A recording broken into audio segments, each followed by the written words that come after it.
Welcome to Closer to Venus. I'm Johnny Burke, and today's guest is Rissa Miller. She's an editor, herbalist, storyteller, and a seer, doing both Tealeaf reading and Smokescrying. Today, we will talk about her unique divination practice, as well as how her past lives have influenced her current path. Rissa, welcome to the program. Thank you so much for having me. I'm excited to be here. Excellent. I love it when people are excited. Herbalist, storyteller, and a seer. How did you find yourself on this path? It's been a lifelong journey, to be honest with you, and all of those things fit together in my story. I can tell you that this is a path I started probably in a past life, but I do have childhood memories of learning about herbalism, of playing with the heritage set of tarot cards that I have that were my grandmother's and mother's and now mine. I can tell you for sure that tea has always been a part of my life. Absolutely. So you believe that you had this type of practice in a previous life, in a previous incarnation? One of my past lives that I remember, I was gathering herbs in a forest. And it's a very distinct memory. I can feel the basket on my arm. I can feel the plants under my fingertips. It's very, very sharp memory. Did you have an idea of what century it was, or even maybe what decade? I can feel myself, and I know I have a corset on in that memory. So that spans almost 1,000 years that women wore corsets. But it was during that time, from the clothing, I would guess 16 or 1700s. And the memory, you remember a lot of details. I do. Why do you call it a divination practice? It's always evolving. That's why I call it a practice. I think that someone who does divination is always learning, is always in a process of evolving with their divination art. To me, it is most definitely an art. When I do tea leaf reading or smokescrying, there's always physical drawing as well as the vision that comes through from the medium. I did 3 readings yesterday, and I can tell you, I learn every time something new about my cards, something new about my tea, and always something new about people, how they receive their messages, how they manage their feelings and emotions around a reading. There's always a learning curve every single time. You're pretty confident in your practice. You have 3 different types of readings: tea leaf, smoke, and tarot, which we'll get into all 3 of them individually.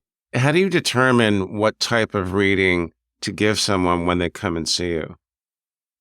Most people know what they want when they contact me. They are very familiar with tarot and they're comfortable in that space. Or hilarious this may sound, they've seen Harry Potter and they want to do a tea leaf reading because they had them in the movies and books. They were also in the Outlander books as well. That's just a bit of free advertising for those of us who do tea leaf reading, and I am super grateful personally. But definitely folks are familiar with tasseomancy from those media outlets. Then I would say someone who wants smoke, they are usually someone who's very adventurous, who is very spiritual, who has already experienced other kinds of readings. Usually I get someone who will contact me and say, can you direct me to what might be good for me? I usually in that case will ask them, well, what is their astrology sign if they know it? And I will let that guide me towards smoke, which would handle air and fire, or tea, which would handle earth and water. So astrological signs are a kind of a guidepost to if someone doesn't know what they want, and based on that info, you can give them a suggestion. Absolutely. Right. Yeah. I have found over the time I have done this that those different mediums resonate more with people born under particular signs. It's a very unscientific survey, but it's just been what I have observed over the years. It makes perfect sense to me. Which one of these modalities did you actually learn first? Or should I say relearned, because I'm sure you did that before many years ago. Tarot came into my life first because it was a family practice, but I didn't embrace it first. I knew it. I was familiar with it, and I didn't grow to appreciate it until years later. I would say that I fell in love with tea first. I remember being 16 years old in this life, and my mom, for the holidays, gave me a container of loose tea. Nowadays, it's no big deal. You can get loose tea at most major groceries, but 30 years ago, it was a specialty item, and it was a really fantastic gift. Unfortunately, the little metal tea ball that it was supposed to be held in broke in the cup, and the tea just became loose in my teacup. I guess it was a moment when destiny intervened, because as I drank the tea, I noticed the leaves sticking to the side of the cup, and they looked like shapes to me. I immediately saw a cat. I saw a basket. And my mom said, that's a really old divination practice. You should keep looking. And I did. I started keeping a notebook of the things I saw, the different shapes. And it was before we had easy access to the internet, and there were notebooks available in the library where I grew up on Tealeaf reading.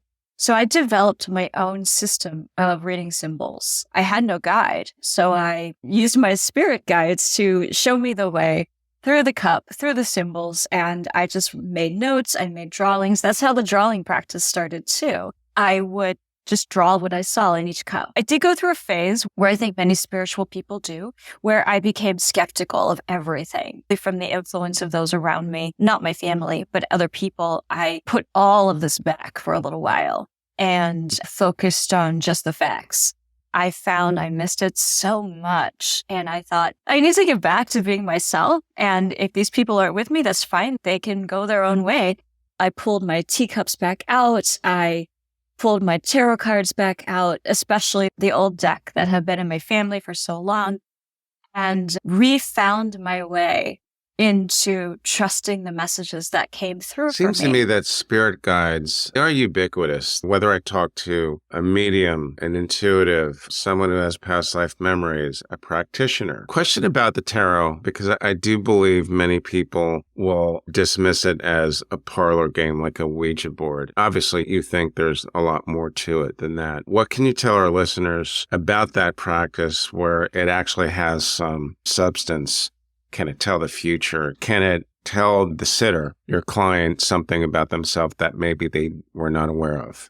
100%. That happens almost every time I read for someone. As far as telling the future, I don't necessarily think that's what my divination practice is about. Yes, we absolutely occasionally get hints of the future in divination. What I like to tell people is when they come to me, what's going to happen is they're going to see a very articulate reflection of where they are right now. And that means both light and shadow. I always emphasize that because it would be lovely to do a reading for someone that was all good news. And occasionally I get to deliver those. I was so fortunate I got to do one last night for someone, and it was delightful to hand a young lady an all positive reading. However, it doesn't matter what medium you're using. If it's tarot cards or runes or you're a medium, it doesn't matter. There's always shadow. We have to have it to complete who we are. I was a photographer for many years. For over 20 years, that was my profession. And shadows define the light. You have to have them. They're an essential part of a picture. They're an essential part of a drawing. And it's true in divination too. So when you're looking at your past, which sometimes divination brings up, frequently I see messages about things unresolved, sometimes about past lives. Smoke is really good for that because it's so ethereal. There's always this part of the past that almost everyone has, something they haven't quite put to rest yet. And divination will frequently shine a light into that shadowy corner and remind them, this is your baggage. This is the challenge that you still need to think about. So your question about tarot being like a parlor game. The history of tarot is that it was a parlor game. It came from the 13th century in Italy, and it was originally a parlor game. It was not used for divination until the late 1700s when the spiritualist movement started. So it does have that history hanging over it, right? Spirit boards too. Spirit boards came into being like a Ouija board. Spirit boards happened during the spiritualist movement, and they were definitely an instrument of fraud for some people, no matter what tool you're looking at. Whether you're talking about a scrying mirror or any other divination method, it depends whose hands it's in. If you put a set of wrenches in my hand, I couldn't fix your car. That is not my area of expertise. A tarot deck, tea in a mug, a set of runes, they're tools. They have to be in the hands of a practitioner who understands them, has a relationship with them, and has enough faith in their self to use them properly. I bet it does. A word about the spirit boards, Ouija boards, for instance, not for the amateurs. The impression I get from it is that it's like a portal to trouble if you're not careful.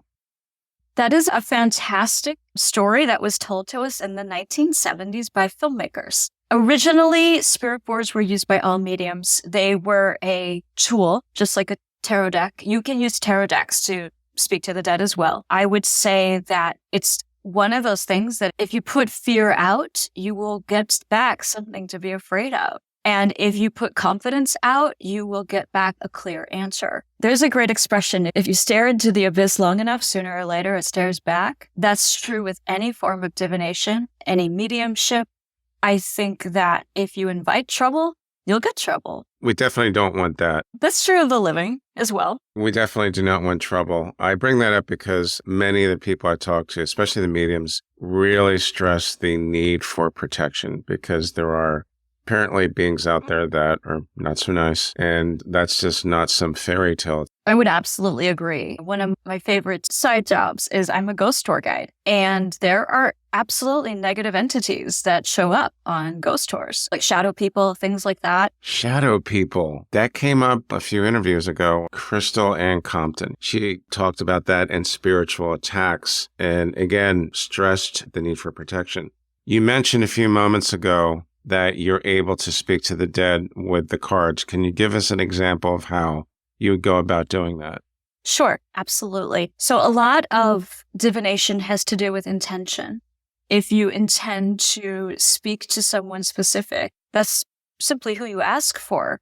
At least that's how I work. You don't always get who you want, but you frequently do, especially if it's someone your seeker has a strong connection to. I have absolutely done readings where deceased pets came through, where deceased family members came through. And it has been very evident almost immediately to the seeker. That's who was speaking to them. Sometimes the cue is tiny. I have multiple decks that I will use to read. A young lady recently chose one, and the minute the card turned over, there was a ladybug on it, and that was her recently deceased father's nickname for her. She immediately knew he was present by the ladybug. That was the first message the cards gave her. She was 100% sure that everything that came after was from him. I felt pretty confident about it too, because the messages that came in that reading were absolutely the father that loved his daughter, that was still trying to guide her and speak to her from the other side, that was not just her dad, but in her own words, her close friend. So that's how that reading felt. That's how it went. And it completely resonated that way for both my seeker and myself. The messages that come through, is that through claircognizance, clairvoyance? Is it similar to like a mediumship reading? Similar, yeah. I would say that tea and smoke is even more open-ended than tarot. But basically, I trust my spirit guides to give me the information I need for each individual seeker that I am working with.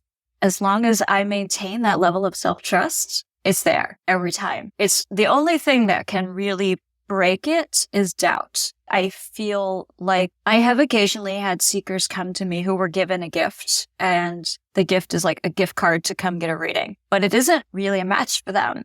And I almost immediately can tell that they're skeptics, or they don't really want to be there, or there's some barrier, some wall they're putting up between me and the reading. And it's almost palpable. You can almost feel it between you and the person. So when someone is not open, and it doesn't matter how strong of a message is waiting for them, I frequently can't reach it because they won't energetically allow it. It's like you were talking about boundaries against dark entities. There's all kinds of boundaries you can build. I imagine there is. You actually describe yourself, among other things, as a seer. It's not really something we hear about every day. What exactly is that? It's an old-fashioned word, and it's another word in the category of psychic. But I feel like our society has attached a lot of baggage to the word psychic, and seer is much more old-fashioned, and it's right in the same vein. A seer is someone who can see through the veil, who can see the other side and bring you back clear messages. That's very similar to a medium. It seems to me that there's some kind of an intersection. I've been told all mediums are psychic, but not all psychics are mediums. more often than not, I hear that it's either correct or it's, yes, you're in the ballpark. Obviously, it's for every rule. There's exceptions, but does that sound accurate? It's interesting that you ask that. For a long time, I resisted the label medium. And it was mostly because of TV, to be totally honest with you. I feel like mediums are portrayed in a very specific way, and I didn't want to be grouped into the... Yes, I didn't want to be grouped in with... Like with a turban around their head. Definitely one cliche, yeah.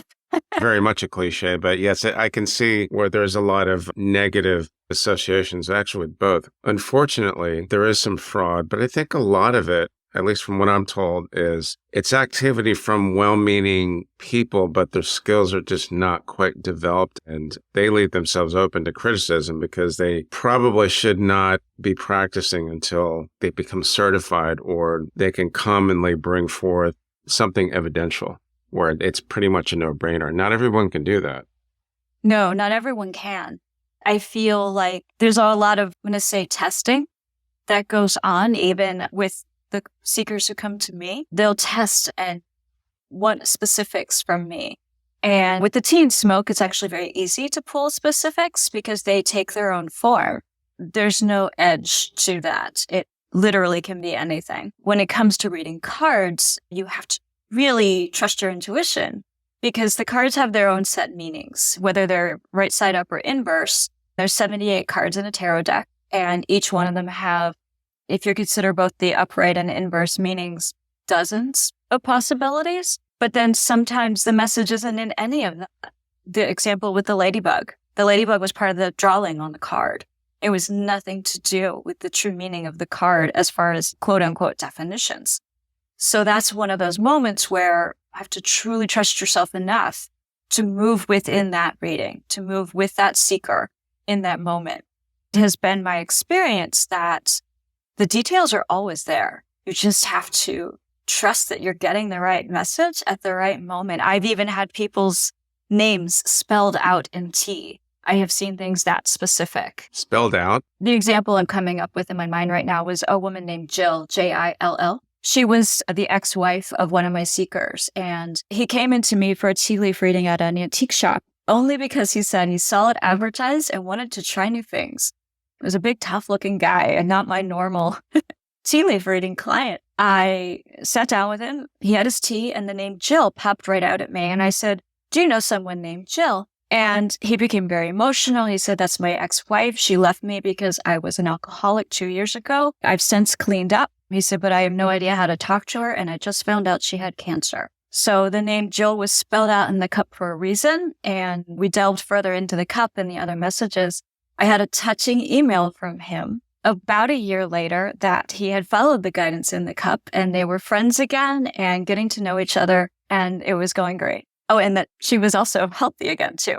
He had helped her get through her cancer treatment. Let's talk about smokescrying because I've never had any discussions about that. It seems to be similar dynamics to the tea leaves, but I think you explained this to me a while back that the spirit guides or whatever that energy is can actually influence the smoke. Is that true? 100%.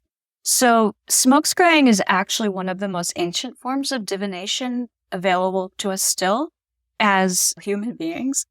As long as people have had fire, they've had smoke, and people have been looking for messages in smoke and fire and ashes since that time. So it is incredibly old. It was actually practiced, they believe, by the oracles of Delphi as well. Smokescrying is gazing into smoke and seeing the pictures that form. It does move very quickly, and you have to pick a spot where it's not going to be influenced by, say, a vent or air conditioner, open window, things like that.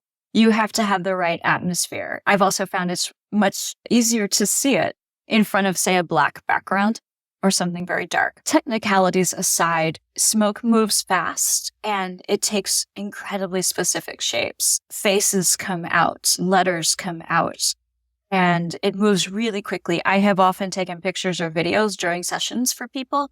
And then when you examine them again, you see even more in real time. Someone recently asked me, how many opportunities for new clients, significant new clients, will I have this year? And the smoke instantly split into 3 streams. It just answered that fast. 3? 3 new clients or 3 significant new clients this 3 year. significant. It's interesting to know that smoke has been around pretty much since the beginning of time. It's not surprising that might be the most ancient practice. Let's go back to your past life memories. Every time this comes up, I am always tempted to ask, were you able to access the in-between space, the space in between incarnations?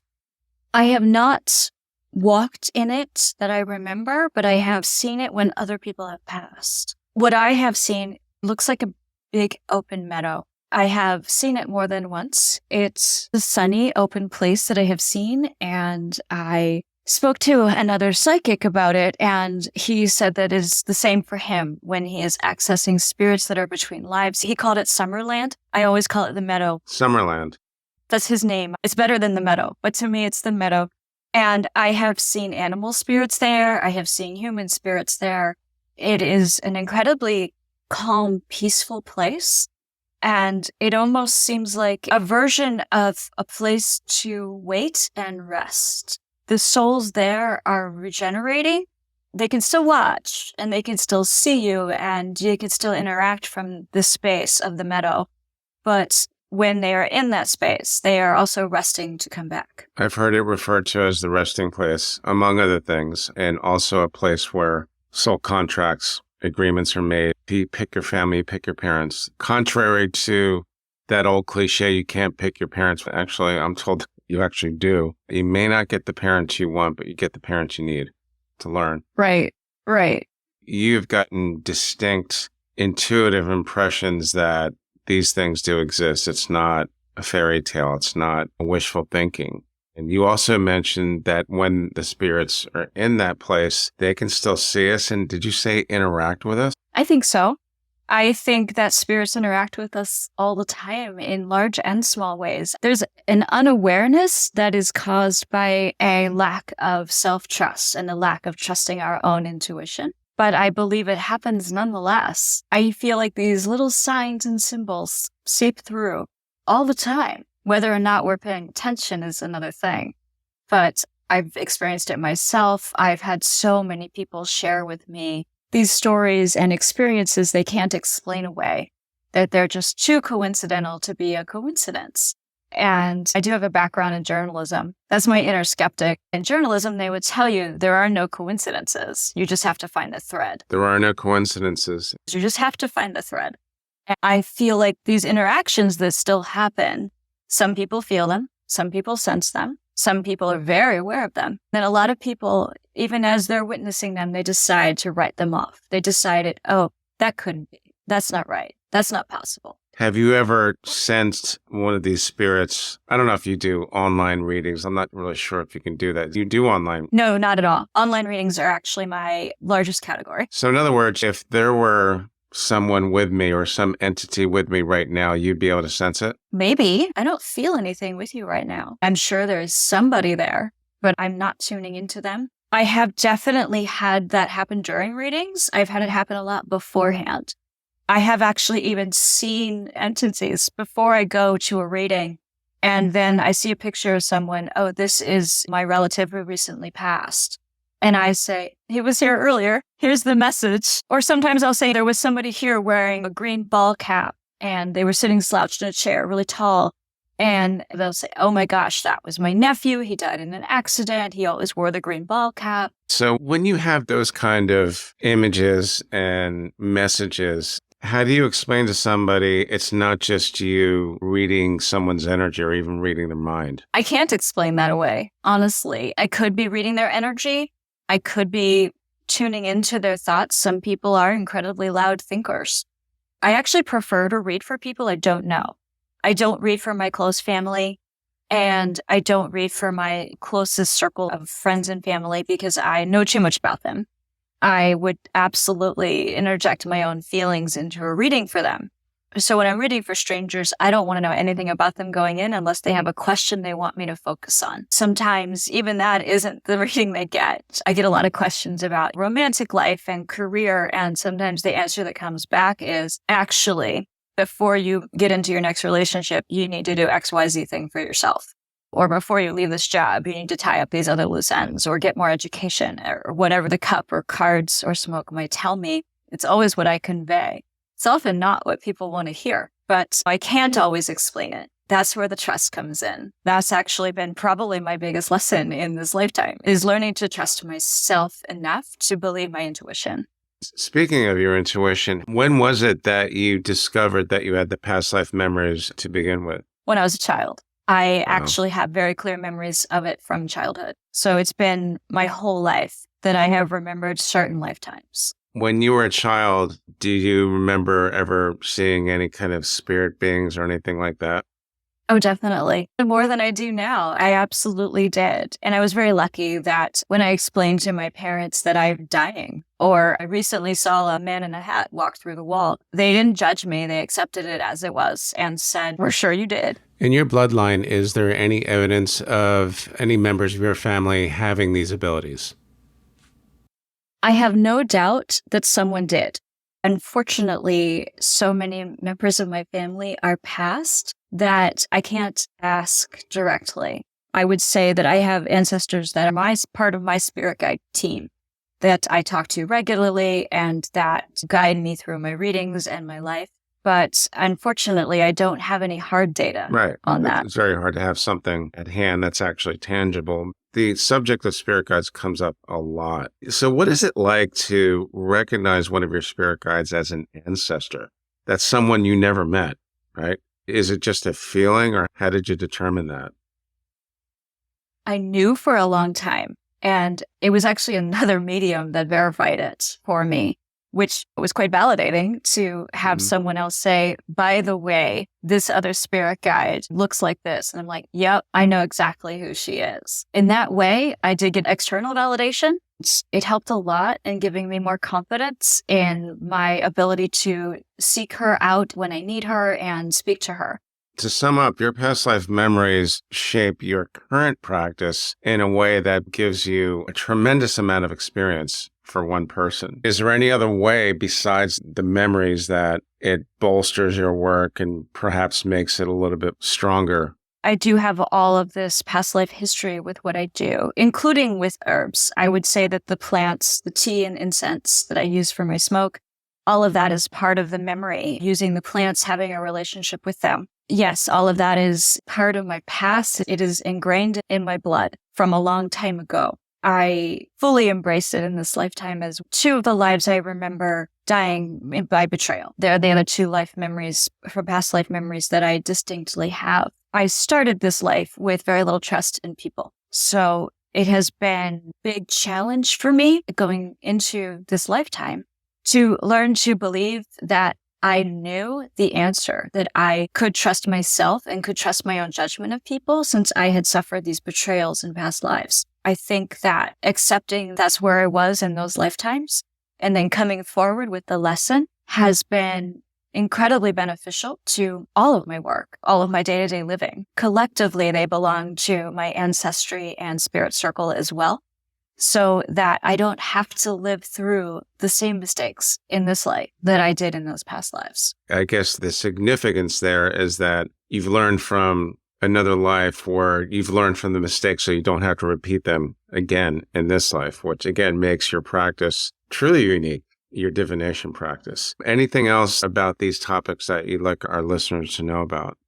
I think the big takeaway I would love to share with your listeners is to trust their own intuition. I think so many people hear the little nudges that come through, the little twitch in your gut, the feeling in your shoulders. That's your intuition. It's talking to you, and it's usually right, like 99.9% of the time. I think that society as a whole would be great if we all learned to have that level of self-trust collectively. Good point. Totally agree. Rissa, thanks for joining us today. Great information and very interesting. How can our listeners find out more about you online? I'm at teaandsmoke.com. That's simple enough. I will put that in the show notes and the transcript as well. You've been listening to Closer to Venus. I'm Johnny Burke. If you enjoyed today's episode, please consider subscribing. You can also leave us a review on iTunes as well. For more info, please go to closertovenus.com. Thanks again for tuning in, and we'll see you next time.